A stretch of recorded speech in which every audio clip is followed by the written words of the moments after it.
Right. So two psychics run into each other, and the first psychic says to the other psychic, "Hey, I know that your life's good. What about mine?" I'll tell you one more, and then this is all for Jimmy because Jimmy inspires me. When he comes up here, he's always telling all sorts of jokes. So there's a policeman, and he's at his final thing, and the commander asked him, if you had to if you had to arrest your mother-in-law, what would you do? Without hesitation, he said, "Call for backup." Thank you. 2 days minimum. Thanks for coming today. Unity Burbank here. Beautiful Burbank. It's a beautiful day today. The talk today is really from the heart. And we have a strange holiday that we welcome every year called Valentine's Day. And the way that we show Valentine's Day is we go and we give people chocolate and cards, and we take them to expensive dinners that we would never take them to before in our life. And we tell them that we love them. And then those that don't have someone to do that with then spend that day in misery, talking about what they don't have. And then we come to Unity Burbank, where we're reading the laws of attraction. Right? I don't necessarily know if sometimes we understand the law of attraction, so I'm going to try something simple with you guys, and just play along with me, because we're going to be playing a game throughout this talk, and then we're going to get on track so you can create what you want in your life, because that's pretty much why we're here. We're creators, right? And when people ask me what I do, when I break down all the different parts that I play, I'll break them down for you briefly, because it's ridiculous. But right now I'm a speaker, I'm a dad, I'm a father, I'm a teacher, I'm a counselor, I'm a radio host, I'm a TV host, I'm an actor, commercials, I do TV, I do film, I direct, I produce, I write, I do poetry. So these are all the things that I play. So I imagine if these are the parts that I play, then each and every one of you probably play either more than that, the same amount, or playing it in different ways. But really as conscious beings, because we're all consciousness, we're all explorers. And what are we exploring? We're exploring the outer limits of our comfort. But most of us enjoy exploring the infinite possibilities of our own comfort. We love just exploring how comfortable we are. Wow, it's so good to be comfortable, right? Most of us end up in relationships for safety, even though those relationships may not be the best relationships for us. But we stay in them because they're safe. We stay in our jobs because they're safe, and yet we have an inner yearning that keeps telling us to do something else, but we're so comfortable in our safety that we don't want to grow. Right? Now, we don't say that to people, but there's a sense, there's an undergirding under there that we learn from the law of attraction, which for some of us is powerlessness. So we're going to play a little game for you. My name is David Matthew Brown. David Matthew Brown. I'm David Matthew Brown. I am a man with 3 names. David Matthew Brown, that is who I am. That's how I'm identified in the world. I want you to repeat your name out loud 5 times and feel the value that you are. Just repeat your name, your full name, 5 times, and then get a sense of the value that you have for yourself when you speak your name. Just say your name 5 times, right where you are.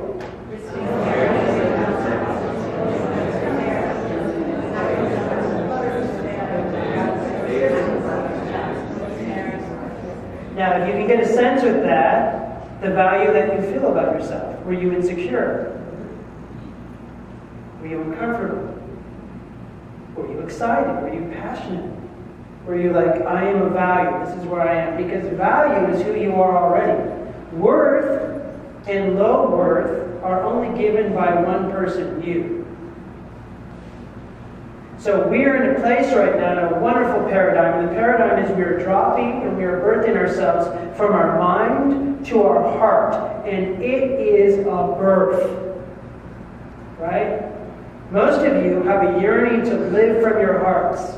And the heart is where it starts. Right?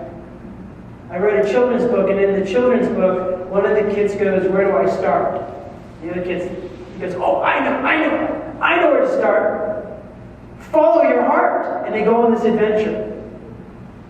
Right? Most of us spend a lot of time minding our heart.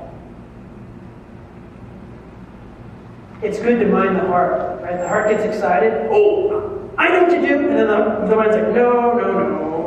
You're an adult. What are you doing? Don't shake the waters. Don't speak your mind. Don't say anything. Kindness means that that you don't say anything to anybody, that you don't stand up for yourself, you don't stay in value. That's wrong. Value is the start of everything. When you value yourself, and I look at you and I go, what are you passionate about? What do you value? What do you expect in your life? What do you intend? That comes from value. Now, how do you devalue what you want in your life? How do you devalue your dreams? You doubt the value that you are. We just simply doubt it. Right? And how do we doubt it? There's a sickness going on in this country, and a sickness going on in the world, and it's simple. We believe that there's a past and there's a future. We talked about it briefly at our little coffee table discussion before service. You can join us. The second Wednesday or so. So we drink coffee and play cards before the service. The sickness is we believe that yesterday is more important than right now. And we believe that tomorrow is going to be a lot better than right now. So we go along in our lives and we do this. We push through the day. We have feelings, we push through the feelings.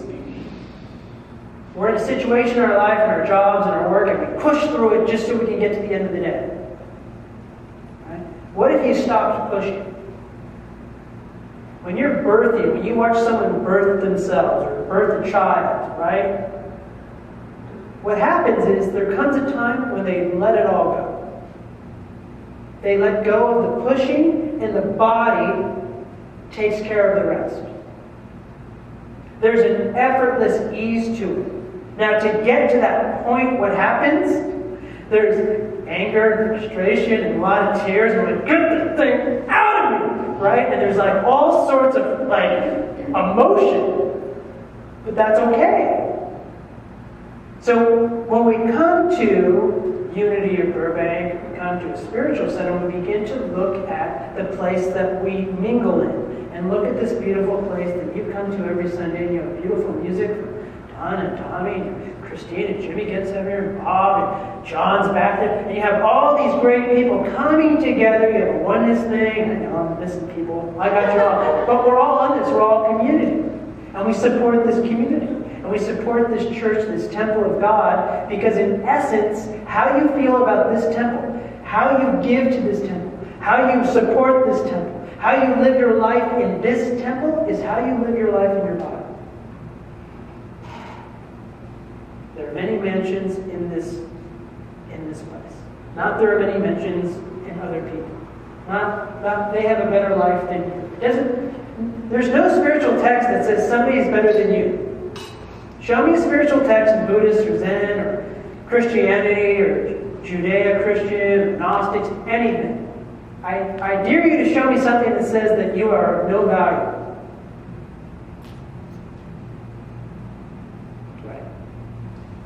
Right. So it means that even though you don't see it, and you might not know how it works, you don't really have to know how it works. You don't have to be an experienced veteran, and you don't have to read 8 trillion books to then create the life that you want. You just have to understand that you're valued right where you are. So how does that feel? Let's repeat that 5 times. How does it say that I am valuable? Can you repeat that 5 times? I am valuable.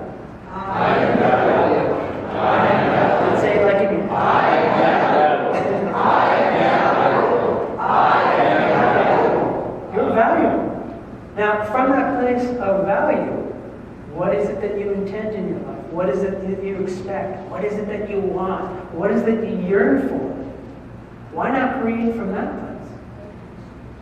I was just telling Jimmy, his story is inspiring me. I went on his website. He didn't know that. I went on his website, and I read how Jimmy got his start. And I brought it to him before service, and he said he'd paraphrase the whole thing. And I don't know if it's true or not. But he was a teacher. And then decided that he wanted to be a stand-up because that was his passion.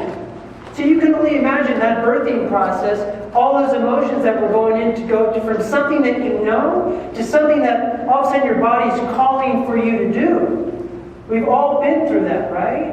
When you watch athletes, many of you that watch sports, what do they bring up? What's the most important thing that someone brings up? Oh, he had a lot of heart. He overcame that because he had heart. They don't say he overcame it because he had mind. His mind was astronomical. He could overcome anything. Because at a certain time, this bad boy only radiates at a certain level. We are entering a time in 2011 and beyond where we are starting to create from a heart. And the heart radiates at 5,000 times more than the mind. So as you begin to check in with your heart, as you begin to ask your heart what it desires, what it wants, what it intends, what it wants to create in its life, it will then use its thoughts to manifest what it wants quicker. Because you are valuable. You are built in the image and likeness of God. Each and every one of you is special. Special to me doesn't mean that you're famous. Famous to me is built on an image. But we're talking about a spiritual image. So do you go along your day and deny that image constantly with different people? Sure, most of us do. So how do you recognate to the beauty, the inner beauty of who you are? It takes courage and heart to be with the feelings that are going on inside of you. It takes heart, like an athlete, to be with emotions that you don't want to be with. Addictions simply come from not wanting to deal with the emotions that are going on with inside of you. That's all an addiction is. So it manifests into something else. So once you can be with the emotion, the feelings, the sensations, once you can begin to click into your own mansion and realize that what's going on inside of you is alive. That your spirit is as big as this room.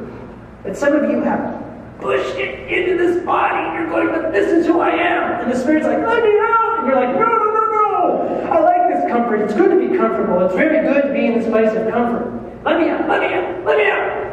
And then God's like, bring him to Unity Burbank.